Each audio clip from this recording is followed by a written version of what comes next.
Muy bien, vamos a entrar, ya estamos en la última media hora y tenemos la presencia en nuestro estudio de un joven economista e integrante del Observatorio de Políticas para la Economía Nacional, Open. Y bueno, le vamos a exprimir un poquito acá, vamos a preguntarle de todo, y ustedes también pueden preguntar a través de nuestros teléfonos de contacto. Se trata de Kevin Castillo. ¿Cómo estás, Kevin? Hola, buen día, ¿cómo andan? Bueno, ¿Todo muy bien? bien, acá estamos preparados para preguntarte muchas cosas. Eh, Bueno, hace, hace 10 días cerró el primer cuatrimestre del año. Y bueno, ya es prácticamente un año y 4 meses, o 5 ya del gobierno de Javier Milei. ¿Cómo podría definir hacia dónde vamos, Argentina? Porque es un experimento, porque esto es algo novedoso a nivel mundial, ¿no? Lo que estamos viviendo. bueno, así como terminó el primer cuatrimestre hace algunos días, ya hay datos del primer trimestre en materia de actividad. Y estamos viendo que si bien hay un repunte respecto del año pasado, que eso es algo que es relativamente positivo, eh, hay algunos signos de amesetamiento de la actividad. Por ejemplo, si comparamos contra el último trimestre de 2024, estamos viendo una caída en la actividad, sobre todo industrial, que genera algo de preocupación. También estamos viendo que los salarios que durante el final de 2024 empezaban a recuperarse y que parecían tener una trayectoria muy buena, muy próspera para este 2025, estamos viendo que hay un gobierno que está interfiriendo en el desarrollo de las mismas y entonces el salario está teniendo dificultades para mejorar.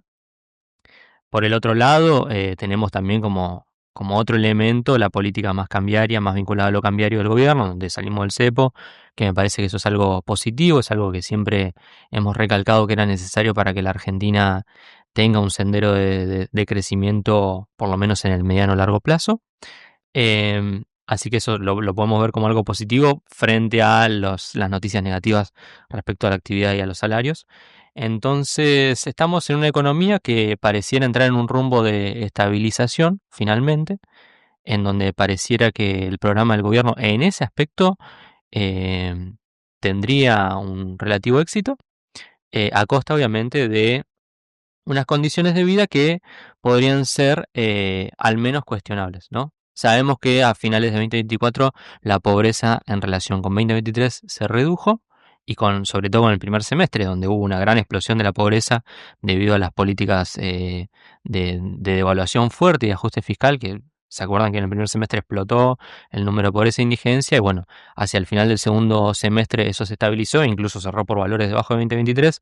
No obstante, digamos, el ingreso disponible de las clases trabajadoras durante este 25 experimenta, nos parece a nosotros, serias dificultades para mejorar su consumo. Muchos dirán también, bueno, che, pero hay gente que en enero y febrero se fue a Brasil, tenemos como 2 millones de personas que se fueron. Bueno, la realidad es que la situación es bastante heterogénea según el decil de ingresos en el que estés, Sí, digamos. hay un segmento que siempre tiene esas Exactamente, ventajas. Pero exactamente. tengo dos puntuales. Comparar con el año pasado es muy difícil estar peor, ¿no? El año pasado fue Totalmente, muy mala totalmente. Por los eso números. cuando vemos, a ver, yo trabajo, entre otras cosas, hago informes de coyuntura eh, semanales, digamos, en donde siempre que sale el dato del estimador mensual de actividad económica o el de incluso del índice de producción industrial, nos está dando desde enero, incluso desde diciembre, nos está dando que son números positivos y a veces parece que Claro, es repetir algo todos los meses que, bueno, está creciendo la economía. Siempre nos encargamos de decir, bueno, la base de comparación es pésima, es claro. paupérrima, es un año 2024 que realmente Es como más o se menos comparar el 21 con la pandemia. exactamente, tiene una base de comparación muy mala. En general, cuando comparamos los indicadores de actividad con el 2023, todavía están bastante rezagados, salvo lo que es el campo, que en 2023 sufrió una terrible sequía, entonces obviamente fue una cuestión estacional. Claramente 2025 va a ser mejor que 2023, pero en general la actividad aún no termina de mejorar respecto, por ejemplo, a marzo de 2023. Ujú. El gobierno sí muchas veces utiliza la comparación noviembre u octubre. Ya sabemos que en el segundo semestre de 2023 empieza, a mi criterio, la debacle del gobierno de Frente de Todos en materia no solo de precios, sino también de actividad. Entonces, bueno, el gobierno está bien, igual lo que hace el gobierno de comparar frente al punto de inicio, ¿no?, de su gobierno, pero si, por ejemplo, comparamos marzo de 2025 contra marzo de 2023, aún muchas de las variables, sobre todo las industriales, están fuertemente rezagadas. Entonces, bueno, sí, claro, la base de comparación es muy mala. Es baja. Por eso yo señalo, por ejemplo, hace 2 días salió el índice de producción industrial, que obviamente da un crecimiento importante respecto a 2024, pero si comparamos el primer trimestre de 2025 con el último trimestre del 2024, nos da una caída lo tengo acá anotado, del 2,7. Trimestral, ¿eh? O sea, estamos trimestre contra trimestre, hay una caída de la producción industrial del 2,7%, lo cual es bastante preocupante. Eh, Eso es bastante preocupante, sobre todo porque estamos en un año electoral y el gobierno no solamente me parece que tiene que mostrar resultados en materia de estabilización, sino que también tiene que mostrar resultados en materia de actividad y de ingresos de los trabajadores, ¿no? Porque si la inflación baja, pero los ingresos están por debajo de ese desempeño, bueno, la cuenta no da. Claro, por eso te iba a preguntar justamente, ¿no? Como en el análisis técnico que hacen ustedes, más allá de lo que uno puede intuir, ¿por qué se produce ese freno en la capacidad de salario, no? Bueno, ahí hay una clara intervención del gobierno nacional. Ya lo hemos visto en las últimas noticias. Ahora el que está en boga es el de empleados de comercio. Pero en general el gobierno durante este año ha tenido una estrategia de intervenir a la baja los acuerdos paritarios. A ver, uno se pone a leer o a ver cuáles son los motivos que podría impulsar al gobierno a tener esta política. Y uno lo que puede decir es, bueno, el gobierno debe tener estudiado que la gente prioriza una baja de la inflación antes que un incremento del poder adquisitivo, o puede ser más ruidoso o más costoso para el gobierno que la inflación explote, a que los salarios, a que el beneficio que le puede traer que los salarios empiecen a crecer en términos reales. Entonces, esa debe ser la cuenta del gobierno. Acá lo que sí salta a la luz es que el gobierno obviamente no piensa que la inflación solamente es un fenómeno monetario, sino que también está ligado a otras causas, ¿no? Nuevamente estamos con la discusión de la inflación multicausal. Acá claramente el gobierno también piensa que la demanda agregada puede ser un causal de la inflación, ¿no? Entonces, bueno, ahí tenemos un tema. El gobierno hace fuertes esfuerzos para hacer una punción monetaria a partir de la política fiscal, ¿no? Retira pesos todos los meses de la calle a través del superávit fiscal, que es dinero que no gasta. Tiene una política cambiaria en donde el tipo de cambio está relativamente pisado desde que asumió, lleva adelante la gran devaluación, pero después la estrategia fue pisar el tipo de cambio y ahora incluso la salida del cepo con las bandas cambiarias, dentro de todo, si comparamos con el tipo de cambio real del año pasado, sigue estando apreciado. Entonces ahí hace otro esfuerzo. Entonces, bueno, la tercera pata que busca en algún punto, que yo no estaba de acuerdo, por ejemplo, en 2024 había muchos economistas más ligados a sectores opositores que decían, bueno, una tercera pata para contener la inflación es el ajuste en los salarios. Bueno, el año pasado fue una gran caída, hubo una gran caída en el primer, segundo trimestre del año, pero después veíamos que los salarios del sector privado registrado, e incluso ahora cuando vemos los salarios del sector no registrado, que tiene un rezago de 5 meses, vemos que durante 2024 se empiezan a recuperar rápidamente. Entonces a mí particularmente no me parecía, no estaba de acuerdo con esa lectura, pero hoy con los datos de 2025 y de cómo evolucionan en 2025 las paritarias y la interferencia del gobierno en esas discusiones, bueno, ahí sí podemos ver que hay un gobierno que está destinando parte de su política en frenar los ingresos justamente para evitar que se foguee la inflación. Después tenemos otro cantar que es el empleo público, que el empleo público por lo menos está 20 puntos por debajo el salario real de cuando el gobierno nacional asumió, que no solamente alcanza con un castigo más moral o discursivo o cultural o una persecución más que se le hace desde lo discursivo, sino que también se lo ajusta en términos objetivos a través del salario al empleo público. Así que, bueno, ese es otro cantar, Sí, el realmente es informal también. el informal también, pero vos sabés que el informal fue uno de los que más cayó en el primer trimestre del año pasado, pero lo que sí vemos es que tiene una velocidad de recuperación bastante elevada. A septiembre del año pasado, que tenemos 5 meses de rezago, a septiembre lo que nosotros vemos es que el salario informal está entre medio de la recuperación del salario formal y del salario público, digamos. No llega a tener los niveles de recuperación del salario formal privado, pero sí está mucho mejor que el segmento público. Después, obviamente, tenemos hasta septiembre datos por el rezago ese de 5 meses que existe. Hay que ver en diciembre de 2024 cómo terminaron cerrando, digamos. Pero bueno, a priori, incluso los salarios registrados en 2024, privados, ¿no? no terminaron de recuperar niveles previos a la asunción de Milei. Están ahí cercanos, pero no. Y los últimos meses y los primeros meses de 2025, la verdad que no han sido del todo buenos, incluso para ese segmento que ha sido el que más recuperación tuvo.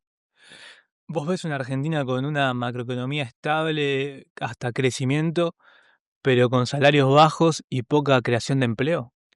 Mira, hoy lo que estamos viendo es que puede llegar a haber poca creación de empleo registrado privado siempre y cuando no termine de consolidarse el RIGI. Durante las últimas semanas hemos visto que han habido anuncios de inversiones extranjeras importantes que pueden llegar a potenciar la generación de empleo registrado y bien pago en algunas provincias de la Argentina. El problema que tenemos central es cómo apuntalamos el empleo de calidad en las zonas urbanas, que eso es algo que siempre lo menciono. Las zonas urbanas, como el área metropolitana de Buenos Aires, ha sufrido mucho las consecuencias de la política económica de Milei y pareciera que el RIGI no apunta al desarrollo del AMBA. Entonces acá vamos a tener un problema en donde vemos que hay una pauperización de las condiciones laborales, donde cuando nos ponemos a ver el número de desempleo no ha crecido demasiado, pero sí lo que ha crecido es la informalidad, ¿no? Bueno, está bien, hay mucha destrucción de empleo registrado privado y hay mucha creación de empleo monotributista. Entonces el número de empleo termina siendo más o menos el mismo, pero con unas condiciones totalmente distintas. Es un caso típico, ¿no? Quien se queda sin trabajo, pero por ahí tiene un auto, se baja la aplicación de Uber y comienza a ser conductor de Uber, por ejemplo. Claramente asistimos, por lo menos en las áreas urbanas densamente pobladas como el AMBA, asistimos a un proceso así, de ese aspecto. E incluso sectores que tienen una formalización cuestionable como la construcción, hay algunos, es heterogéneo el sector de la construcción, pero decimos, bueno, no es un sector que sea eh, el paladín de la formalización laboral. Hemos visto que durante el año pasado tuvo caídas fuertísimas, casi 25%. Estamos hablando de que Sí, sí, sí. o sea, de 4 edificios que se producían, se dejó de producir uno. Es una locura la caída de la construcción y en este año tampoco estamos viendo una gran recuperación, incluso contra el pésimo 2024 que tuvimos. Eso también tiene que ver un poco con el precio del metro cuadrado, que ha sido muy caro debido a la apreciación cambiaria y demás.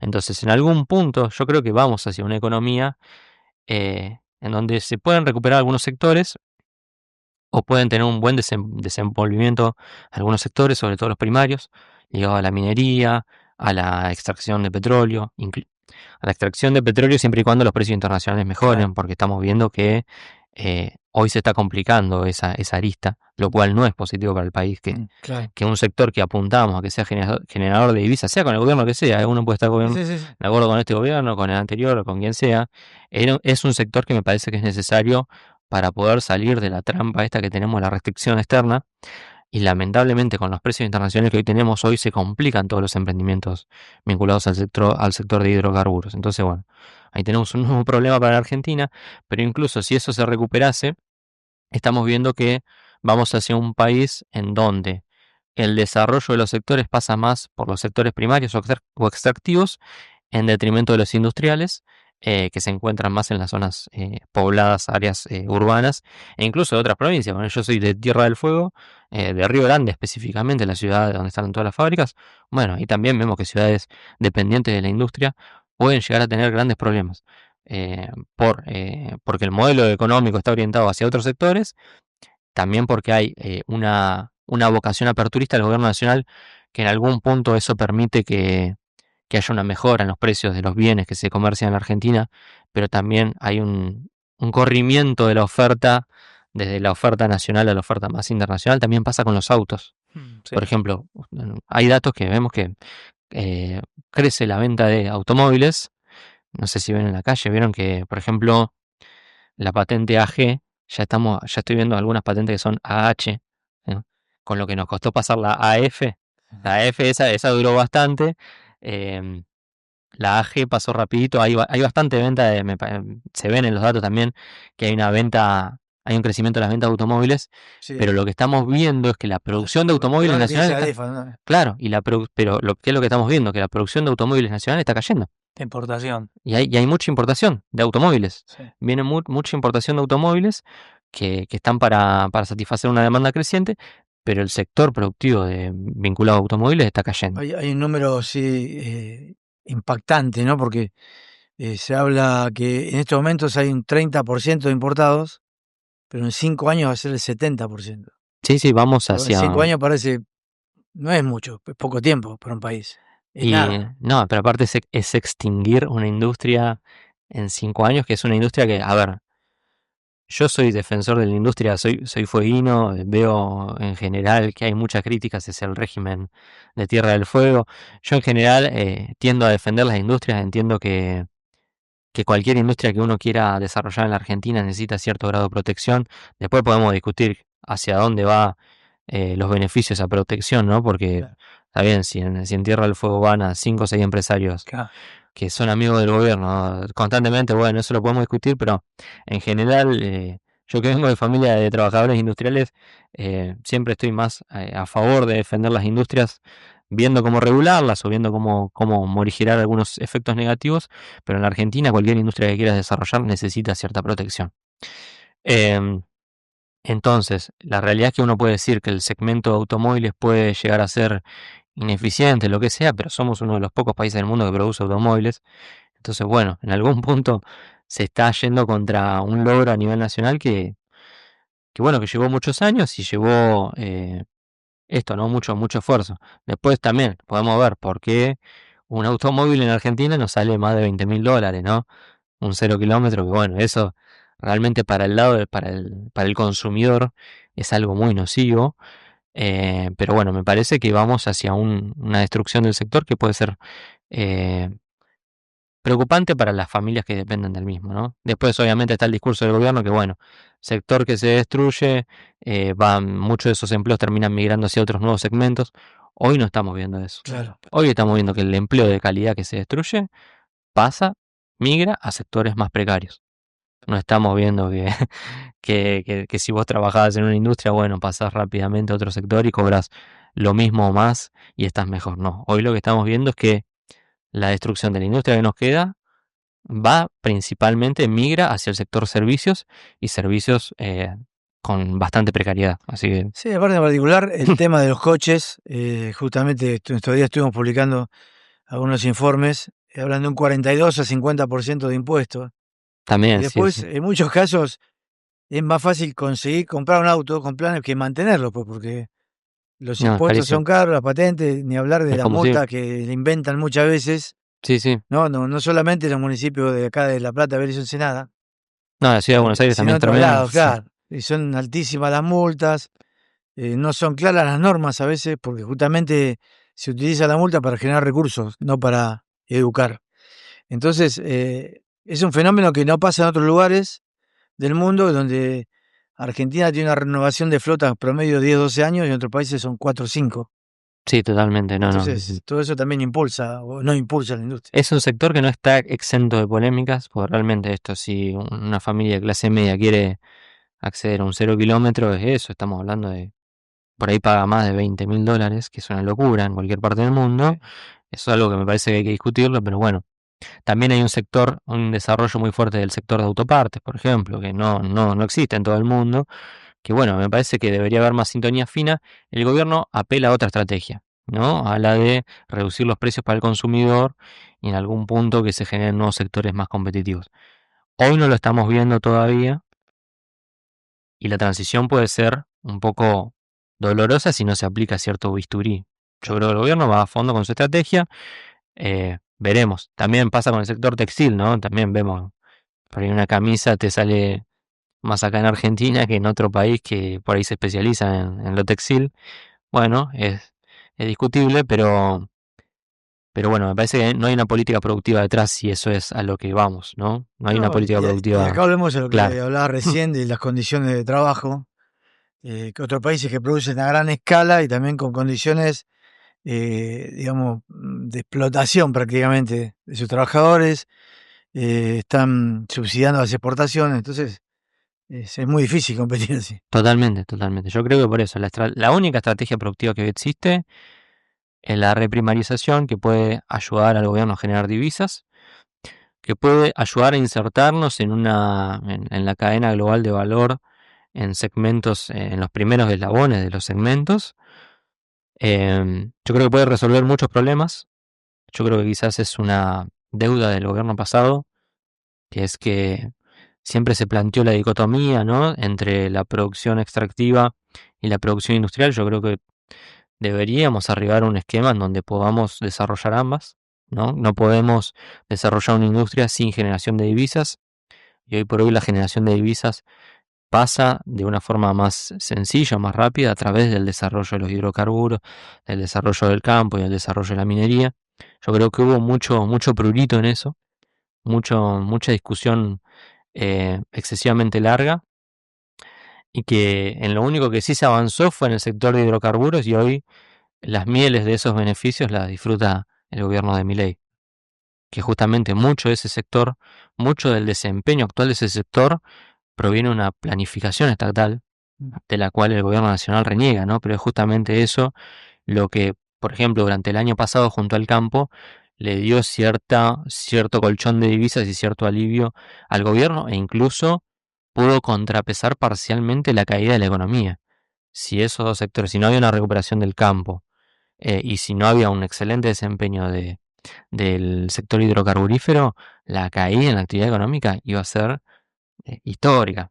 Entonces, bueno, también algo de lo que es planificación estatal en esos sectores me parece que el gobierno nacional podría utilizar, ¿no? Kevin, ¿y cómo ves este último anuncio del gobierno con el tema de poder hacer compras con dólares hacia ahora hasta 100.000, sin importar de dónde provienen? ¿Cómo analizás esa decisión? Bueno, yo ahí lo que veo a ver, el gobierno tuvo desde que asumió, tuvo tres elementos para tratar de trabajar el tema de divisas. En una primera instancia, la devaluación del tipo de cambio le permitió acumular reservas. Cuando eso se agotó, surgió el blanqueo. Cuando los beneficios del blanqueo para las reservas se agotaron también, surge el acuerdo con el FMI. Yo creo que esas son las tres grandes balas que utilizó el gobierno para tener la situación cambiaria vinculada a las reservas controlada durante este año y pico que lleva de gestión. Yo creo que ahora, agotadas esas tres grandes balas, a lo que aspira el gobierno es a medidas más micro que le permitan sostener la situación por lo menos hasta final de año, ¿no? Yo creo que lo que espera el gobierno es tener un buen resultado, electoral, que eso genere confianza externa, que baje el riesgo país, que lleguen inversiones vinculadas al RIGI, pero mientras tanto me parece que lo que están buscando es tender puentes hacia esas elecciones. Yo creo que esta medida se enmarca en eso. ¿Por qué digo que es una medida que es marginal en algún punto? Es marginal el efecto, yo creo que puede ser marginal en relación con el blanqueo o con el acuerdo con el fondo, con el primer beneficio del tipo de cambio, porque, a ver, quienes no entraron en el primer blanqueo, qué sé yo, no tienen muchos más incentivos para entrar ahora. Está bien, las condiciones se flexibilizan un poco más, pero me parece que las condiciones que brindaba el primer blanqueo, el que se llevó adelante creo, en septiembre del año pasado, me parece que ya eran bastante generosas. Entonces, bueno, puede llegar a tener efectos positivos en la circulación de divisas, pero la realidad es que los grandes elementos que el gobierno tenía a disposición, ya las grandes herramientas ya las utilizó. Puede llegar a tener efecto. Bueno, después está la cuestión de la transparencia, de dónde proviene ese dinero y demás, Claro. que ahí, bueno, eso ya nos metemos en una cuestión más complicada en términos legales, o de la procedencia de ese Sí, dinero. también hay mucha gente, no sé, yo tengo 63 años, o sea, desde que yo me acuerdo que todo el mundo encanuta en dólares, porque es la única Totalmente. moneda que le daba un sentido al ahorro, ¿no? O sea, Ta- pero hay gente que fue juntando. Sí, ese es el mejor de los casos sería. Después, Claro, yo no, después si te viene dinero del caso más sano. narcotráfico, Claro. ese es un caso recontrasano, pero después también puede ser dinero de Sí, distintos orígenes. de narcotráfico, de cualquier tipo de Exactamente. actividad ilegal, ¿no? Exactamente. Así que bueno, ahí hay todo un tema. Después, bueno, a ver, yo lo que creo es que si existe un gobierno demasiado generoso con quienes nunca blanquearon el dinero, se da un mal mensaje para los contribuyentes en tiempo y forma que siempre pagan y que nunca se le da un beneficio, que nunca... Me parece que ahí siempre, a ver, los últimos 3 gobiernos han tenido un blanqueo. Sí. En algún punto en términos tributarios se está generando una situación en donde, o se están generando incentivos a una situación de, bueno, no pago, no declaro, total, siempre va a haber un gobierno que cuando la soga le ahorque el cuello me va a lanzar un blanqueo, Plan de un plan de facilidad. facilidad. Obviamente están las personas que, producto también de las recesiones en las que estamos arribando concurrentemente en todos los gobiernos, también hay gente que la está pasando mal y que necesita un plan de facilidad de pago porque también son recesiones muchas veces inducidas por los distintos gobiernos, que son más comunes que lo normal, me parece. Pero bueno, están los otros casos, ¿no? Siempre me parece que en estos casos se fomenta mucho la vivada, es decir, no declaro, no pago, total, siempre va a estar el gobierno que saca un blanqueo, que saca un plan de facilidades y bueno, está siempre la vivada, para lo cual siempre se genera una simetría con quienes cumplen, ¿no? Un poquito de moralina, ¿no? No viene mal, pero bueno, en términos tributarios me parece que es importante Bueno, mencionarlo. ya estamos en la hora de cerrar el programa. La verdad que hay un montón de temas para hablar, pero bueno, el tiempo es tirano. Tal cual. Tenemos que dejar. Pero te agradecemos muchísimo, Kevin, que hayas venido, que hayamos podido hablar estos temas con cierta tranquilidad. Y bueno, todos estos aportes que nos fuiste haciendo.